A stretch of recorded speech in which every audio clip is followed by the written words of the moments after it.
2026 March മാസം 14-ാം തീയതി എല്ലാം പതിവ് പോലെ തന്നെയായിരുന്നു. എല്ലാം പതിവ് പോലെ എന്ന് പറഞ്ഞാൽ യാതൊരു പ്രതിസന്ധികളുമില്ലാതെ ലോകം ഇങ്ങനെ മുന്നോട്ട് തന്നെ പോയിക്കൊണ്ടിരിക്കുന്ന ഒരു സമയം. ഏകദേശം 11 മണിയായി കാണും. നമ്മുടെ കരുനാഗപ്പള്ളി ഓച്ചിറയ്ക്കുമിടയിൽ പുതിയകാവ് എന്ന് പറയുന്ന സ്ഥലമുണ്ട്.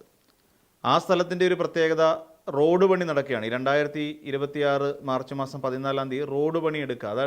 അതായത് ഈ പറയുന്ന പുതിയകാവ് എന്ന് പറയുന്ന സ്ഥലത്ത് ഒരു ഓവർ ബ്രിഡ്ജ് വരുന്നുണ്ട്. അപ്പോൾ ഇതുമായി ബന്ധപ്പെട്ടുകൊണ്ട് അവരുടെ സൈഡ് വാളുകൾ മണ്ണിട്ട് ഉറപ്പിക്കുന്നതിൻ്റെ ഭാഗമായി അവിടെ വലിയ കുഴി എടുത്തിട്ടുണ്ട്. അങ്ങനെ കുഴി എടുത്തിടുകയും അതിനോട് ചേർന്നിട്ട് തന്നെ ഈ കുഴിക്ക് നേരെ ഓപ്പോസിറ്റായിട്ട് അല്ലെങ്കിൽ ആ റോഡിനോട് ചേർന്നിട്ട് അവിടെ ഒരു പെട്രോൾ പമ്പ് പുതുതായി വന്നിട്ടുണ്ട്. അപ്പോൾ അങ്ങനെ ഒരു പെട്രോൾ പമ്പും, അപ്പം പതിവ് പോലെ ആൾക്കാരെല്ലാം ഇങ്ങനെ കടന്നുപോയിക്കൊണ്ട് അവരവരുടെ ദൈനംദിന ജീവിതത്തിൻ്റെ ഭാഗമായി പലരും കടന്നുപോയിക്കൊണ്ടിരിക്കുന്നു. അപ്പോഴാണ് ഒരു നേവി ബ്ലൂ നിറത്തിലുള്ള ഒരു സ്വിഫ്റ്റ് കാറ് അതിലേക്ക് ഇങ്ങനെ ഓടി വരുന്നുണ്ടായിരുന്നു. ഈ സ്വിഫ്റ്റ് കാർ ഇങ്ങനെ ഓടി വരുന്ന വാക്കിന് അല്ലെങ്കിൽ അതേ ദിശയിൽ തന്നെ മറ്റൊരു ഇനോവ കാർ ഉണ്ടായിരുന്നു. അതൊരു, എനിക്ക് തോന്നുന്നു, ഒരു ഹരിയാന രജിസ്ട്രേഷൻ ആയിരുന്നു തോന്നുന്നു ആ ഒരു കാർ. ആ ഇനോവ കാർ ഇങ്ങനെ വന്നിട്ട് ആ കാറിനെ മറികടക്കുന്നു, ആ സ്വിഫ്റ്റ് കാറിനെ മറികടക്കുന്നു. അപ്പം മറികടന്ന കൂട്ടത്തിൽ ആ സ്വിഫ്റ്റ് കാറിൻ്റെ ഇടതുവശം ചേർന്നിട്ട് മറികടക്കുന്ന കൂട്ടത്തിൽ ഈ കാറിലേക്ക് ഈ ഇനോവ കാറ് പതിയെ ഒന്ന് തട്ടുന്നുണ്ട്. ഈ തട്ട് കൊണ്ടിട്ട് ഈ ഇനോവ കാറിൻ്റെ ചെറിയ ആ ഒരു തട്ടിൽ ഈ സ്വിഫ്റ്റ് കാറ് പതിയെ ഈ റോഡിന് വേണ്ടി എടുത്തിട്ടിരിക്കുന്ന കുഴിയിലേക്ക് മറിയുകയാണ്. മറിഞ്ഞ് അതിൻ്റെ മുൻചക്രങ്ങൾ ആ കുഴിക്കുള്ളിലേക്ക് എത്തി, പിൻചക്രങ്ങൾ ഈ റോഡിലും എന്നുള്ള നിലയിലേക്ക് രണ്ടിടങ്ങളിലാണ്. അപ്പോൾ ഒരു റോഡ് ഈ രണ്ട് കുഴിയുടെ ഇടയിലേക്ക് ഒരു പാലം പോലെ നിൽക്കുന്ന രീതിയിൽ, രണ്ട് ബാലൻസ് ചെയ്ത് ഇങ്ങനെ നിൽക്കുന്ന രീതിയിൽ ആ കാർ നിൽക്കുന്നു. പെട്ടെന്ന് ഈ കാറിൽ നിന്നും, അതായത് ഇനോവ കൊണ്ടുവന്ന് പെട്ടെന്ന് മുന്നിൽ ഒതുക്കി, കുറച്ചങ്ങോട്ട് നീട്ടി ഒതുക്കി. സ്വാഭാവികമായിട്ടും ഈ കാഴ്ച കാണുന്ന എല്ലാവരും കരുതുന്നത് അറിയാതെ ഈ ഇനോവ കാർ ഈ സ്വിഫ്റ്റിൽ തട്ടുകയും ആ സ്വിഫ്റ്റ് മറിഞ്ഞു വീഴുകയും ചെയ്തു എന്നുള്ളതാണ് എല്ലാവരും കരുതുന്നത്. അപ്പോൾ വെളുത്ത നിറത്തിലുള്ള ഒരു ഇനോവ കാറാണ്. പെട്ടെന്ന് ആ ഇനോവ കാറിൽ നിന്നും കുറച്ച് ചെറുപ്പക്കാർ ഫ്രണ്ടിൽ നിന്നും ബാക്കിൽ നിന്നുമൊക്കെ പെട്ടെന്ന് ചാടി ഇറങ്ങുകയാണ്. ഈ ചാടി ഇറങ്ങി വന്ന ആളുകൾ വലിയ വേഗത്തിൽ ഈ വാഹനത്തിനടുത്തേക്ക്, ഈ മറിഞ്ഞു കിടക്കുന്ന സ്വിഫ്റ്റിലേക്ക് അടുത്തേക്ക് ചെല്ലുകയാണ്. അവരുടെ കയ്യിൽ പെട്ടെന്ന് നമ്മൾ നോക്കിക്കഴിയുമ്പോൾ കാണാം അവരുടെ കയ്യിൽ മാരകായുധങ്ങളുണ്ട്, അതായത് വാള് പോലെയുള്ള മാരകായുധങ്ങൾ. അപ്പോൾ അതുമായി അവർ നേരെ ആ കുഴിക്കുള്ളിലേക്ക് ഇറങ്ങി ചെല്ലുന്നു. കുഴിക്കുള്ളിൽ ഇറങ്ങി ചെന്നിട്ട് ഈ നിർത്തിയിട്ടിരിക്കുന്ന അല്ലെങ്കിൽ മറിഞ്ഞു വീണ ആ കാറിൻ്റെ മേലേക്ക് ശക്തിയായി വെട്ടുകയാണ്. ആഞ്ഞാഞ്ഞ് വെട്ടിയതിന് ശേഷം അതിൻ്റെ ഗ്ലാസുകൾ പിന്നിൽ, ഈ കാറിൻ്റെ പിൻ ഗ്ലാസ്സിലൊക്കെ വെട്ടുന്നുണ്ട്. ഏറ്റവും ഒടുവിൽ ഇപ്പുറത്തേക്ക് ഒരാളെ ഈ ഡോറിൽ നിന്നും, അതായത് വലതുവശത്ത് ഡ്രൈവർ സീറ്റിൽ നിന്നും ഒരാളെ പെട്ടെന്ന് വലിച്ച് താഴേക്ക് ഇടുന്നതായി നമുക്ക് കാണാൻ സാധിക്കും. അങ്ങനെ ഒരാളെ വിളിച്ച് താഴേക്ക് ഇടുന്നു. താഴേക്ക് വീണ ആളിനെ ഈ ഒരുമിച്ച് വന്ന ആളുകൾ കയ്യിൽ കരുതിയ മാരകായുധം ഉപയോഗിച്ചും അതിമാരകമായി വെട്ടി പരിക്കേൽപ്പിക്കുകയാണ്. അതിമാരകമെന്ന് വെച്ചാൽ രക്തം ചിതറുന്ന തരത്തിൽ, ഒരാൾക്കും കണ്ടു നിൽക്കാൻ പോലും കഴിയുന്ന തരത്തിലായിരുന്നില്ല അവരുടെ ആ ഒരു അഭ്യാസം. അവരിങ്ങനെ മാരകമായി അതിശക്തമായി ആ ആളിനെ വെട്ടുകയാണ്. ശക്തമായി വെട്ടി അയാൾ ജീവച്ഛവമായി കിടക്കുകയാണ്. അപ്പോഴേക്ക് ഈ കാറിൽ പട്ടാപ്പകലാണെന്ന് ആലോചിച്ച് നോക്കണം. 11 മണി കഴിഞ്ഞിട്ടേ ഉള്ളൂ. അപ്പോഴേക്കും ഈ വാഹനങ്ങളെല്ലാം പലരും നിർത്തിയിട്ട് പലരും ഇതെന്താണ് എന്നറിയാൻ വേണ്ടിയിട്ട് നോക്കുന്നു. അവരെല്ലാം ഇവരിങ്ങനെ പതുക്കെ വാളുകൊണ്ട്, നിങ്ങളിവിടെ നിൽക്കരുത്, പൊയ്ക്കോളൂ, ഒരു ഭീഷണിയുടെ സ്വരത്തിൽ, നിങ്ങളിവിടെ വിട്ടുപോകൂ എന്ന രീതിയിൽ ഭീഷണിയുടെ സ്വരത്തിൽ അവരോട് ആജ്ഞാപിക്കുന്നു. അത് കേട്ടിട്ട് എല്ലാവരും ജീവനിൽ കൊതിയുള്ളവരാണല്ലോ, ആ റോഡിലൂടെ സഞ്ചരിക്കുന്നവരെല്ലാം അവരവരുടെ ആവശ്യത്തിന് വേണ്ടി യാത്ര ചെയ്യുന്നവരല്ലേ. അപ്പോൾ അതുകൊണ്ട് സ്വാഭാവികമായിട്ടും അവരെല്ലാം അവരവരുടെ പാട് നോക്കി അവരവരങ്ങ് പോയി. പിന്നീട് ഈ ഇന്നോവ കാറിലേക്ക് ആളുകൾ, അതിൽ നിന്നിറങ്ങിയ ആളുകൾ തിരികെ മാരകായുധങ്ങളുമായി തന്നെ തിരിച്ച് ആ വാഹനത്തിൽ കയറുകയും അതിവേഗതയിൽ ആ ഇന്നോവ അവിടുന്ന് മുന്നോട്ടെടുത്ത് പോവുകയും ചെയ്തു. അതായത് ഓച്ചിറ ദിക്കിലേക്ക് പാസ് ചെയ്ത് പോവുകയും ചെയ്തു. പിന്നീടാണ് നമ്മൾ അറിയുന്നത് ആ ആളിൻ്റെ പേര്, ആ കാറിലുണ്ടായിരുന്ന ആളിൻ്റെ പേര് അലുവ അതുൽ എന്നായിരുന്നു. ആ ചെറുപ്പക്കാരന് പ്രായം വെറും 31 വയസ്സാണ്.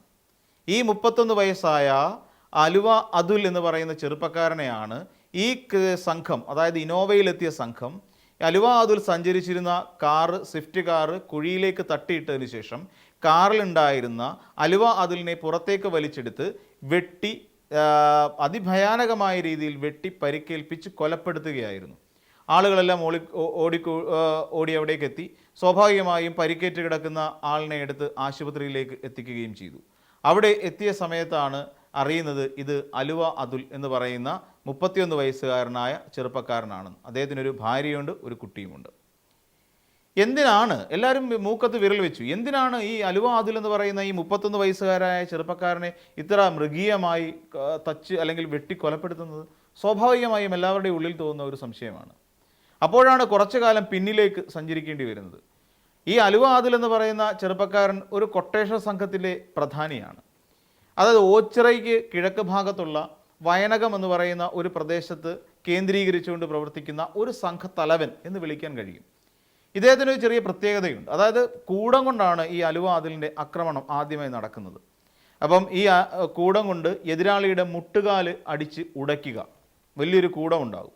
നമ്മൾ പിന്നീട് ഈ അലുവ അതുലിൻ്റെ ഇൻസ്റ്റാഗ്രാം പേജിലൊക്കെ ഇതുമായി ബന്ധപ്പെട്ടുകൊണ്ട് വലിയ ഹീറോയിക് പരിവേഷമൊക്കെ കൊടുത്തുകൊണ്ട് അദ്ദേഹം നടത്തിയിട്ടുള്ള ക്രൂരകൃത്യങ്ങളും അദ്ദേഹം നടത്തിയിട്ടുള്ള ഒരു ഹീറോയിക് ഇടപെടലുകളും ഒക്കെ ഈ ഇൻസ്റ്റാഗ്രാം പേജ് വഴി ഇങ്ങനെ പബ്ലിസിറ്റി കൊടുത്തുകൊണ്ടേയിരിക്കുന്നു. ചെറിയ ആഘോഷങ്ങൾ, വലിയ ആഘോഷങ്ങൾ, മദ്യപാന സദസ്സുകൾ, ബർത്ത്ഡേ പാർട്ടികൾ, ഇതെല്ലാം ഇവരുടെ ഇൻസ്റ്റാഗ്രാം പേജിൽ ഇങ്ങനെ അവരിങ്ങനെ അപ്ഡേറ്റ് ചെയ്തുകൊണ്ടേയിരിക്കും. ആ രീതിയിൽ ഫേമസ് ആയി വന്ന ഒരു ചെറുപ്പക്കാരനാണ് ഈ അലുവ അതുൽ. അപ്പം ഈ അലുവ അതുലിൻ്റെ പ്രധാനപ്പെട്ട സവിശേഷത ഈ കൂടം കൊണ്ട്, അദ്ദേഹത്തിൻ്റെ ഒരു ട്രേഡ് മാർക്കാണത്, ശരിക്കും ഒരു സീക്രട്ട് എന്നൊക്കെ പറയാൻ പറ്റുന്നത്. കൂടം കൊണ്ട് ഒരാളുടെ ഇര എന്ന് തന്നെ പറയേണ്ടി വരും കേട്ടോ. ആരെയാണോ ആക്രമിക്കാൻ ഉദ്ദേശിക്കുന്നത് ആ ഇരയുടെ മുട്ടുകാല് അടിച്ച് പൊട്ടിക്കുന്നു. അപ്പോൾ സ്വാഭാവികമായും അംഗഭംഗം വന്ന് ആ ചെറുപ്പക്കാരൻ എണീറ്റ് ഓടാൻ വയ്യാത്ത ഒരവസ്ഥയിലേക്ക് വരുമ്പോഴാണ് ഈ ആളിനെ വെട്ടി കൊലപ്പെടുത്തുന്നത്. അവിടെ കിടന്ന് ചോര വാർന്ന് ഈ ചെറുപ്പക്കാരൻ മരിക്കുകയും ചെയ്യും. ഇങ്ങനെ ഒരു കൊലപാതക രീതിയാണ് ഈ അലുവ അതുൽ കാലങ്ങളായി പിന്തുടർന്നു പോരുന്നത്. പക്ഷേ ഒരിടത്ത് മാത്രമാണ് അലുവ അതുലിന് ഒരു ചെറിയ തെറ്റ് പറ്റിപ്പോയത്. ആ തെറ്റിന് അലുവ അതുൽ കൊടുക്കേണ്ടി വന്നത് സ്വന്തം ജീവിതമായിരുന്നു. ഇതിനും കൃത്യം പറഞ്ഞാൽ ഒരു വർഷം മുൻപ് 2025 മാർച്ച് മാസം 27 ഇതുപോലെ സമാനമായ ഒരു സംഭവം നടക്കുന്നു. കരുനാഗപ്പള്ളി സ്വദേശിയായ ഒരു ജിം പരിശീലകൻ കൂടിയായ, നാട്ടുകാർക്കൊക്കെ വലിയ കുഴപ്പമൊന്നുമില്ല, ആൾ നല്ല കുട്ടിയാണ് എന്നൊക്കെ പറയുന്ന തരത്തിൽ പ്രവർത്തിച്ചിട്ടിരുന്ന ജിം സന്തോഷ് എന്ന് പറയുന്ന ഒരു ചെറുപ്പക്കാരൻ. അദ്ദേഹത്തെക്കുറിച്ച് പലർക്കും പല അഭിപ്രായങ്ങളുണ്ട്. ചിലർ പറയുന്നു അദ്ദേഹം ഒരു സൽസ്വഭാവിയായ ഒരു ചെറുപ്പക്കാരനാണെന്ന് പറയുന്നവരുണ്ട്. ചിലർ പറയുന്നത് അദ്ദേഹം ഈ പറയുന്ന ഒരു ഗുണ്ട പ്രവർത്തനങ്ങളുമായി മുന്നോട്ട് നടക്കുന്ന ഒരാളാണ് എന്നും പറയുന്നുണ്ട്. ചിലർ ഒരു ജിം പരിശീലകനാണ് എന്നും ഈ ജിം സന്തോഷിനെ കുറിച്ച് പറയുന്നുമുണ്ട്. അങ്ങനെയുള്ള ഈ ജിം സന്തോഷിനെ കൊല്ലുന്നതിന് വേണ്ടിയിട്ട് അവർ തമ്മിൽ ഈ പങ്കജ് മേനോൻ എന്ന് പറയുന്ന ഒരാളുണ്ട്. ഈ പങ്കജ് മേനോൻ ഓച്ചിറ, അതായത് കരുനാഗപ്പള്ളി ഓച്ചിറ സ്വദേശിയാണ്. അപ്പോൾ അവർ തമ്മിൽ എന്തോ ഒരു ചെറിയ കശപിശ ഉണ്ടാകുന്നു. ഈ കശപിശയുമായി ബന്ധപ്പെട്ട് പങ്കജ് മേനോൻ പറയുന്നു, എത്രയും പെട്ടെന്ന് നീ ജിം സന്തോഷിനെ ഒന്ന് അവസാനിപ്പിക്കാൻ വേണ്ടിയിട്ട് കൊട്ടേഷൻ ഏറ്റെടുത്തത് ഈ അലുവ അതുലും സംഘവുമായിരുന്നു.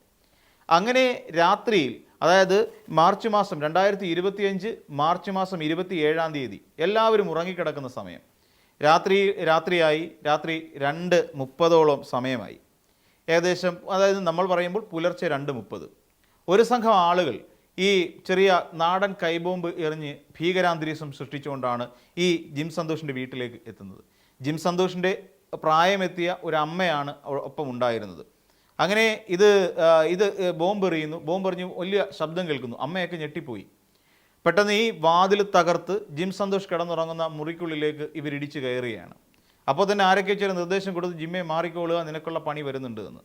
അപ്പോൾ അങ്ങനെ ഇടിച്ചു കയറി ചെന്ന ഈ അലുവ അതുൽ ജിം സന്തോഷിൻ്റെ കാലിൻ്റെ മുട്ട് അടിച്ച് തകർത്തതിന് ശേഷം അവിടെ നിന്ന് ക്രൂരമായി വെട്ടി ജിം സന്തോഷിനെ അവിടെ ഉപേക്ഷിച്ചിട്ട് ഇവർ ഇനോവ കാറിൽ കയറി നാട് വിടുന്നു. അങ്ങനെ ഇരിക്കുന്ന സമയത്ത് ഈ ജിം സന്തോഷിനൊരു അബദ്ധം പറ്റി. അങ്ങനെ വെട്ടേറ്റ് മാരകമായി പരിക്കേറ്റ ജിം സന്തോഷ് അവിടെ കിടന്ന് രക്തം വാർന്ന് മരണപ്പെടുകയാണ് ഉണ്ടായത്. ഇതേ സമയം തന്നെ ഈ അലുവ അതുൽ മറ്റൊരു ചെറുപ്പക്കാരന് നേരെ അക്രമവും നടത്തിയിരുന്നു. ആ അക്രമിയെ വെട്ടി കൊലപ്പെടുത്താൻ ശ്രമിച്ചുവെങ്കിലും അദ്ദേഹം പിന്നീട് രക്ഷപ്പെട്ടു. ഇതിൻ്റെ ഒരു പക, അതായത് ജിം സന്തോഷിനെ കൊന്നതിൻ്റെ പകയും അതോടൊപ്പം മറ്റൊരു ചെറുപ്പക്കാരനെ വഴിയിൽ വെച്ച് വെട്ടിയതിൻ്റെ പകയും, ഈ രണ്ട് പകയ്ക്കുള്ള പ്രതികാരം എന്ന വണ്ണമാണ് അപ്പോൾ ഈ ജിം സന്തോഷിനെ, അലുവ അതുലിനെ കൊലപ്പെടുത്താൻ ഈ സംഘം തീരുമാനിക്കുന്നത്.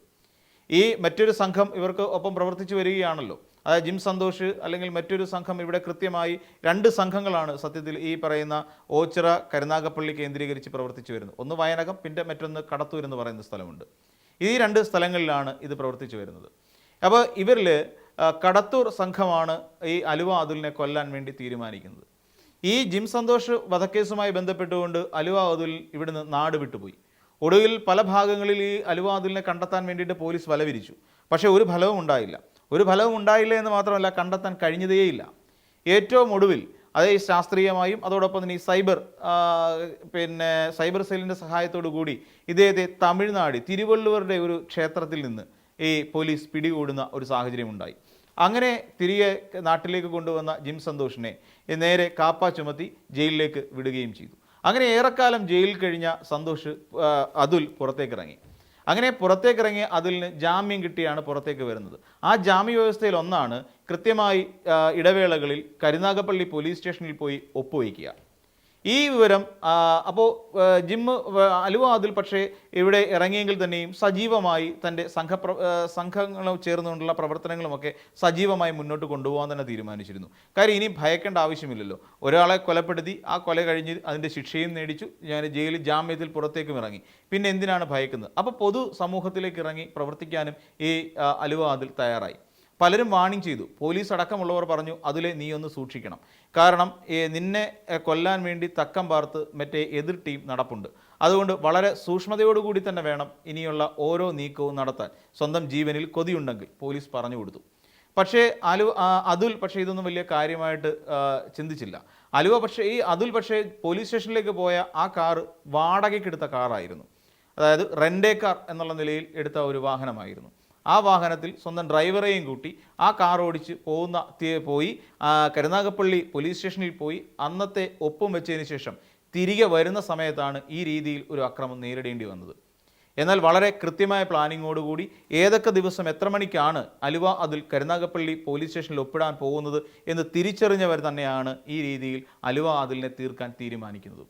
ഇതിൻ്റെ ഭാഗമായി അലുവ അതുൽ പോലീസ് സ്റ്റേഷനിൽ നിന്ന് പുറത്തിറങ്ങുന്ന ആ സമയത്ത്, അല്ലെങ്കിൽ വാഹനം എടുക്കുന്ന സമയത്ത് തന്നെ തൊട്ടു മുന്നിലായി അലുവ അതുൽ യാത്ര ചെയ്യുന്ന കാറിൻ്റെ തൊട്ടു മുന്നിലായി മറ്റൊരു വാഹനത്തിൽ ഈ വാഹനത്തെ, അതായത് അലുവ അതുലിൻ്റെ വാഹനം അല്പം വേഗത കുറച്ച് പോകുന്ന തരത്തിൽ മുന്നിലൊരു കാറ് കൊണ്ടുവരുന്നു.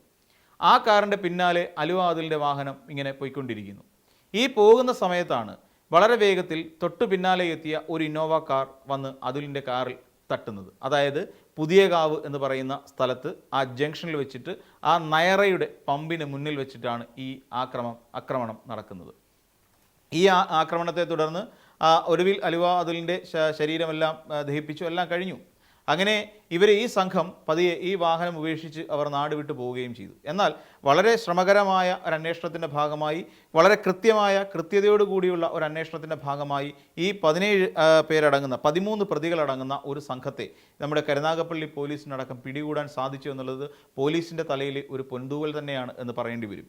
അവരെ ഇപ്പോൾ കുറ്റപത്രവും സമർപ്പിച്ചു. അതിൻ്റെ ശിക്ഷയ്ക്കായി അവർ കാത്തു നിൽക്കുന്ന സാഹചര്യവുമാണ് നിലവിലുള്ളത്. ഇവിടെ നമ്മൾ മനസ്സിലാക്കേണ്ട ഒരു പ്രധാനപ്പെട്ട കാര്യം, നമ്മൾ പലപ്പോഴും കേട്ടിട്ടുണ്ട്, വാളെടുത്തവൻ വാളാൽ. അതായത് നമുക്കെല്ലാവർക്കും അറിയാം, ഓരോരുത്തരും ഓരോ ജീവിതം നയിക്കുമ്പോൾ നമ്മളുടെ ഭാവി എന്തായിരിക്കും എന്നുള്ളതിനെക്കുറിച്ച് എല്ലാവർക്കും ഓരോ ബോധ്യമുണ്ട്. വാളുകൊണ്ട് തന്നെ മരണപ്പെടുന്ന ഒരു സാഹചര്യമാണ് പൊതുവിൽ ഇത്തരം ജോലികൾക്കെല്ലാം ഉള്ളത്. കേൾക്കുമ്പോൾ ചെറുപ്പക്കാരെ ആകർഷിക്കാൻ കഴിയുന്ന തരത്തിലുള്ള പേരുമൊക്കെ വരുന്നു. ഇൻസ്റ്റാഗ്രാം എന്ന് പറയുന്ന സാമൂഹ്യ മാധ്യമങ്ങളുടെ തങ്ങൾക്ക് പറയാനുള്ളതും തങ്ങൾക്ക് ചെയ്യാനുള്ളതെല്ലാം ചെയ്ത് മറ്റുള്ളവരെ വലിയ പ്രിവിലേജിലേക്ക്, അല്ലെങ്കിൽ മറ്റുള്ളവരുടെ മുന്നിലേക്ക് താൻ ഒരു വലിയ സംഭവമാണ് എന്ന് കരുതി അവതരിപ്പിക്കുമ്പോഴും, അല്ലെങ്കിൽ ഓരോ കൊലപാതകം നടത്തി നമ്മൾ രക്ഷപ്പെട്ട് മാറി നടക്കുന്ന സാഹചര്യങ്ങളിലും നമ്മളൊന്ന് ഓർക്കേണ്ടതുണ്ട്. നമ്മുടെ പിന്നാലെ മറ്റാരുടെയോ ആയുധവും കണ്ണുകളും എപ്പോഴും നമ്മളെ പിന്തുടരുന്നുണ്ടാവാം. ഏത് സമയത്തും അവയെല്ലാം നമ്മുടെ ശരീരത്തിലേക്ക് വീഴാനുള്ള സാധ്യതകളും ഉണ്ട്. അതോടൊപ്പം ചോര ചീന്തിയുള്ള ഒരു പെടുമരണവും നമ്മളെ കാത്തിരിക്കുന്നുണ്ട് എന്നുള്ള കാര്യവും നമ്മൾ മനസ്സിലാക്കുക.